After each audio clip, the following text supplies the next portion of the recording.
Greg, and good morning, everyone. Canvys engineers, manufactures, and sells custom displays to original equipment manufacturers across global industrial and medical markets. It is our mission to deliver high-quality display solutions tailored to our customers' needs. Canvys reported revenue of $8.3 million in the first quarter of fiscal year 2026, an increase from $7.6 million in the same quarter of the previous year. Our gross margin as a percentage of net sales decreased to 30.9% from 34.3% in the first quarter of fiscal year 25, primarily due to product mix and higher inbound freight costs. The backlog at the end of the first quarter of fiscal 2026 remains strong at $38.4 million, providing a robust foundation for future business. During this most recent quarter, Canvys secured orders from both repeat and new medical OEM customers for a range of applications. Our primary focus remains on robotic-assisted surgery, navigation, endoscopy, and human-machine interface solutions for the control of medical devices. Furthermore, our solutions are widely utilized in various commercial and industrial applications. For instance, our products enhance passenger information systems in trains and buses and improve HMI technologies used in printing, vending, milling, and packaging equipment. Our initiatives focus on increasing Canvys's visibility and market leadership by seeking new opportunities, building customer relationships, and collaborating within the industry to drive growth. Looking ahead, while the business is still project-focused and can therefore vary quarter over quarter, we are cautiously optimistic about improving demand in our markets. Positive indicators such as increasing requests for quotes and encouraging customer feedback suggest steady growth. Our dedicated sales team continues to explore new opportunities, while I focus on implementing strategic plans to ensure sustainable growth and deliver long-term value for our shareholders. I will now turn the call over to Wendy. Thank you, Jens, and good morning, everyone. While our healthcare business is now included in PMT, I want to provide some additional color as we go through this transition period over the next several quarters. As a reminder, we sell CT tubes exclusively to DirectMed as provided under the terms of the January 2025 sale and distribution agreements. I am pleased to convey we are making excellent progress finalizing production of our Alta tubes. We've also made good strides over the last quarter validating new equipment and materials required to improve our processes for the repaired Siemens tube types. Comparable healthcare sales throughout most of FY26 will be lower than prior year, given DirectMed acquired the healthcare parts business. The sale concluded in January 2025, so this unfavorable comp will continue through Q3 FY26. We anticipate the financial impact of the retained CT tube business will turn positive in the fourth quarter of FY26 or shortly thereafter. Last quarter, after the sale of Richardson Healthcare, we discussed our focus on accelerating growth and improving efficiency. In the first quarter, we were pleased to see year-over-year growth in PMT and Canvys, as well as the wind energy portion of GES, reflecting our ongoing investments in these sectors. Of particular importance is the success we continue to see with our engineered solutions growth strategy. We also see some initial benefits from the Big Beautiful Bill. There are implications in the bill that are fostering wind turbine repowers, which lift sales of our wind turbine modules, as well as sales of products from our technology partners. Wind management companies need to upgrade their towers to receive comparable tax benefits in coming years. In the quarter, we announced our participation in the RELL Illinois program, which provides significant tax credits in return for investment in alternative energy technology development in the state of Illinois. We're making progress developing a world-class battery energy storage demonstration site at our LaFox facility. As we've mentioned before, the demand for battery energy storage continues to accelerate, and our turnkey solutions position us to capitalize on that growth. Our Made in America marketing campaign recently kicked off with the addition of a dedicated business development manager. We are highlighting our capabilities on our website and through trade show attendance. In addition, we are leveraging our existing sales organization and global customer relationships throughout the company. Finally, we are seeing increasing demand for our engineered solutions in the semiconductor wafer fab equipment market. Our large customers in this segment indicate sustained growth relating to the ongoing benefit of AI on equipment demand throughout the world. Rest assured, the management team remains focused on efficiency and cash generation as well. The end of the significant inventory growth in support of one of our largest suppliers, who will soon terminate production of power grid tubes, is in sight. In this regard, we are working closely with other partners to ensure ongoing sources of supply, but we are in a good inventory position to execute this strategy over several years. Longer term, we remain committed to driving growth both organically and through strategic acquisitions. We're being thoughtful in our approach. We are looking for the right opportunities to utilize our capabilities and accelerate our growth while making full use of our global infrastructure. We believe our current strategic initiatives will drive revenue and profitability growth over the next several years, while we consider longer-term strategic acquisitions that further enhance our business. I will now turn the call back to Ed. Thanks, Wendy. In closing, our results this quarter demonstrate the strength of our strategy and the resilience of our business model. By sharpening our focus on repeatable sales, driving strong cash flow, and building on our diversity across power management and alternative energy solutions, we're positioning the company for long-term success. At the same time, we remain disciplined in our commitment to improving profitability. These priorities give us confidence in our ability to deliver sustainable value for our customers, shareholders, and employees as we move forward. We'll open the questions now.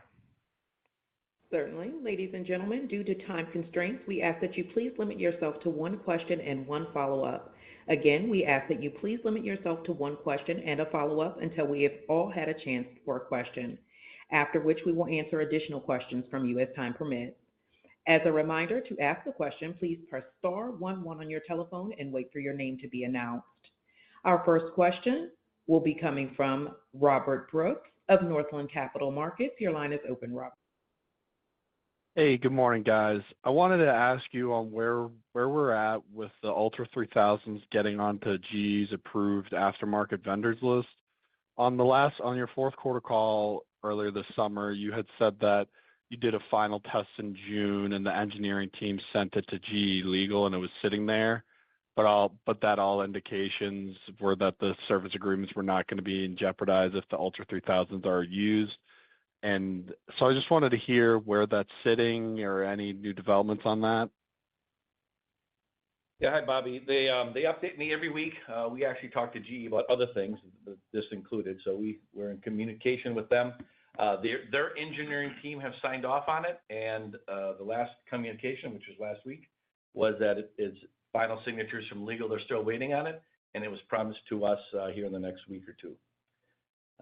So that's the status of it. Once we get that final signature from their legal team, we will send them a number of units. They'll test them, mainly for safety, not for function, but for safety, because their installers will be working with it.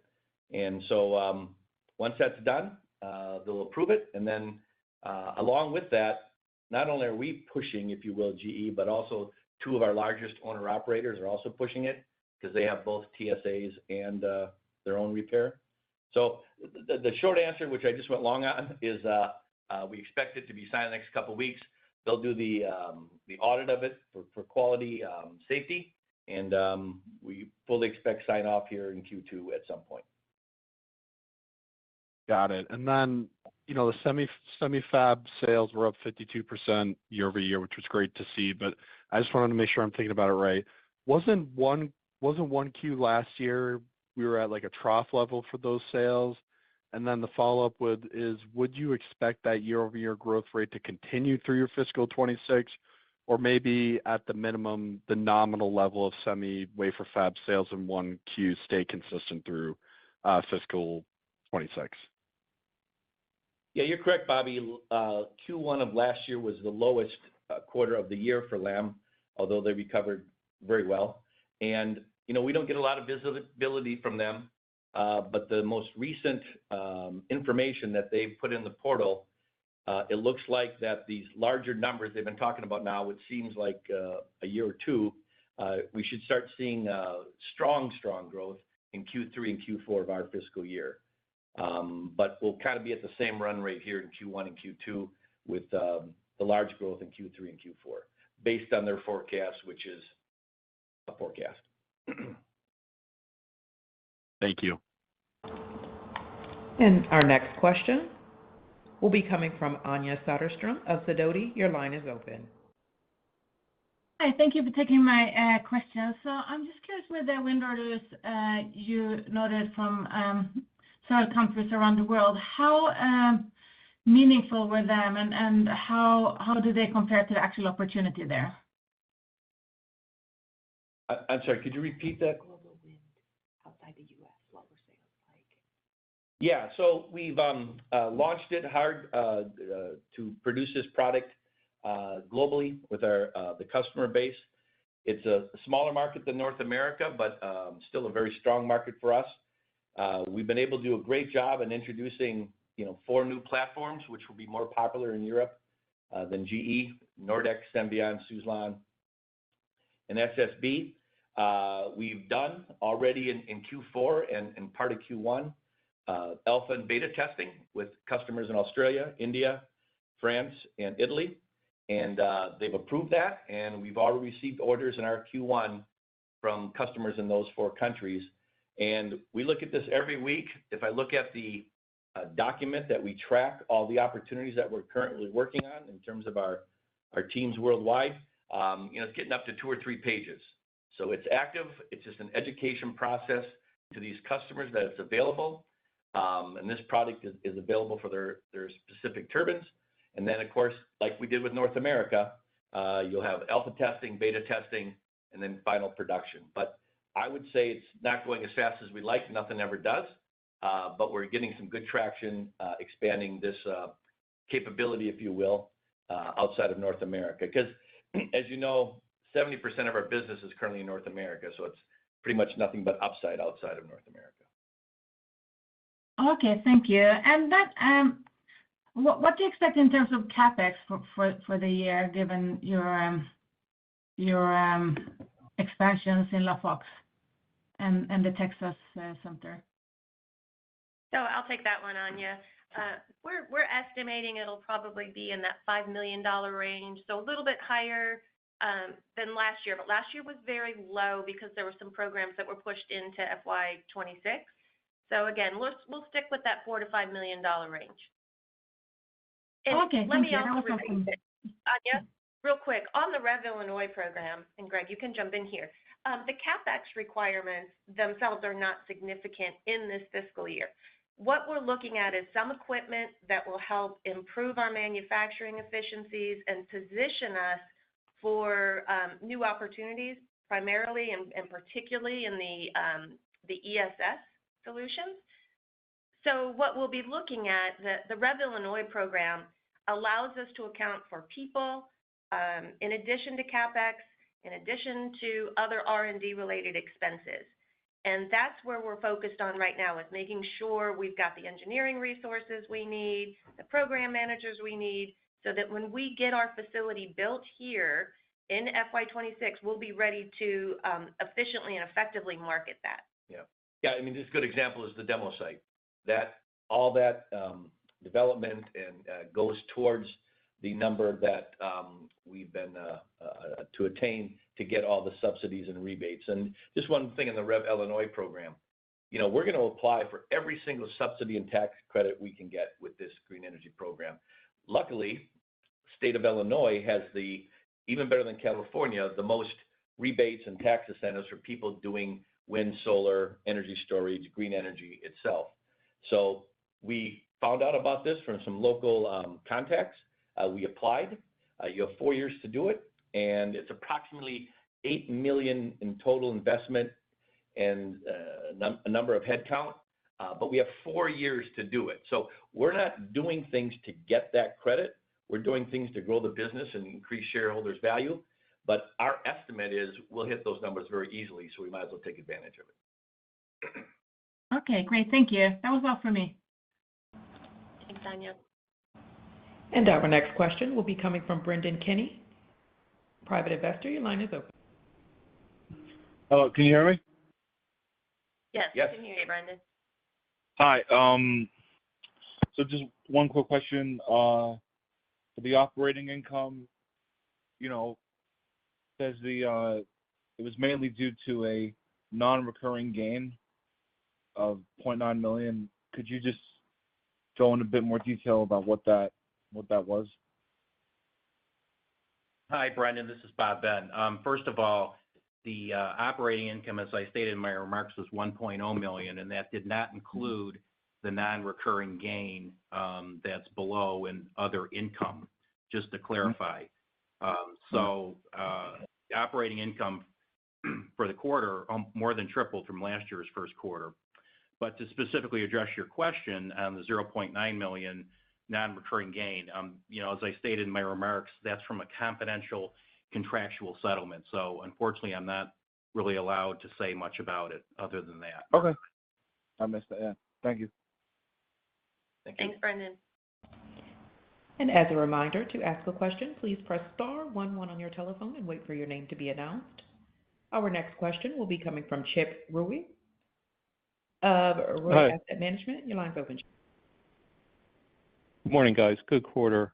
I have 3 questions, and maybe I'll just lay them out, and you can divvy them up. First, I think Wendy, your comment on the repower initiatives and the big beautiful bill, could you expand on that? I think the sentiment has been kind of misplaced on you guys around wind anyway, because you're not OE, you're pretty much all aftermarket.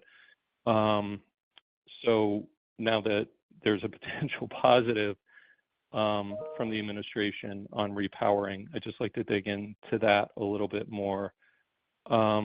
Secondly, the operating leverage looked great. On the operating income, can you just give us some thoughts on how the rest of the year will play out?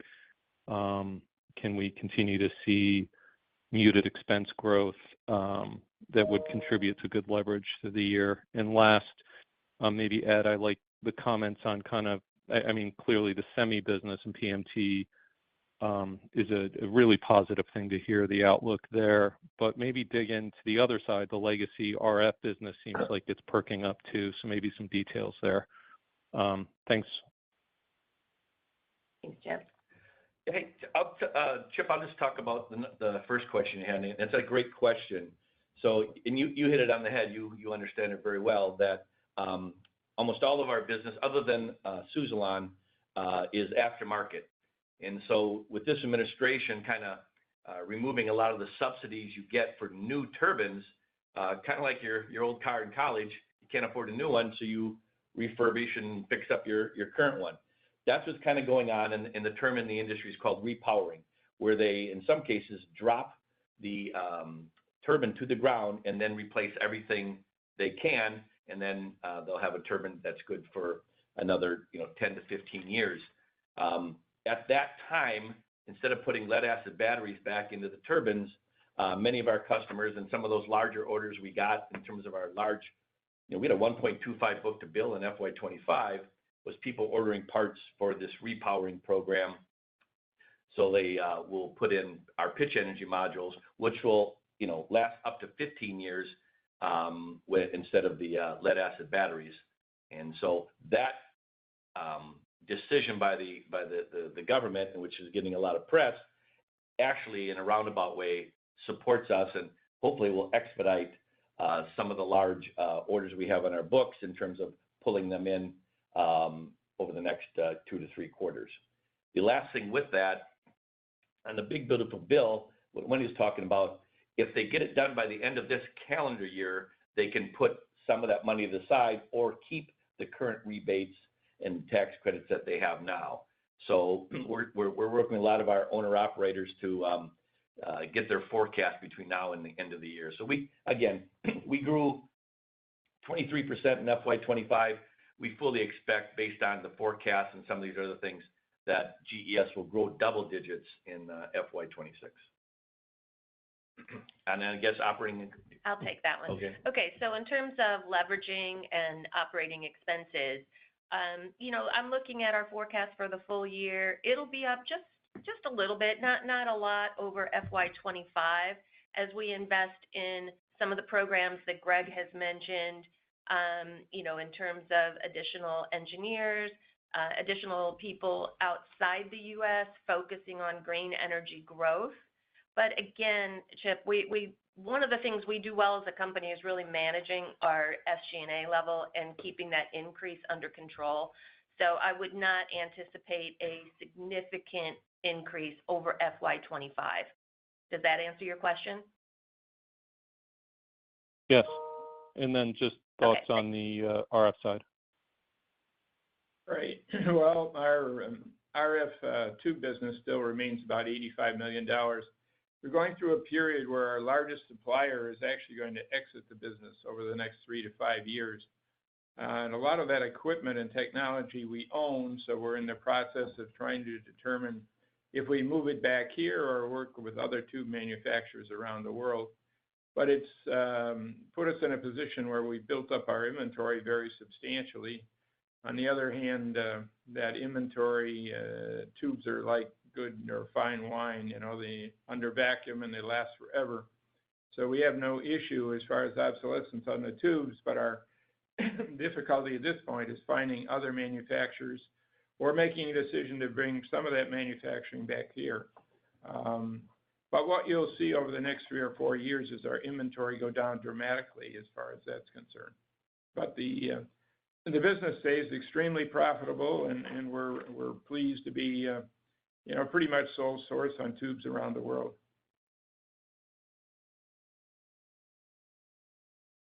Okay, that's great. Did you see? I thought you said you saw a pickup in the kind of that core business in the quarter and some more positive signs.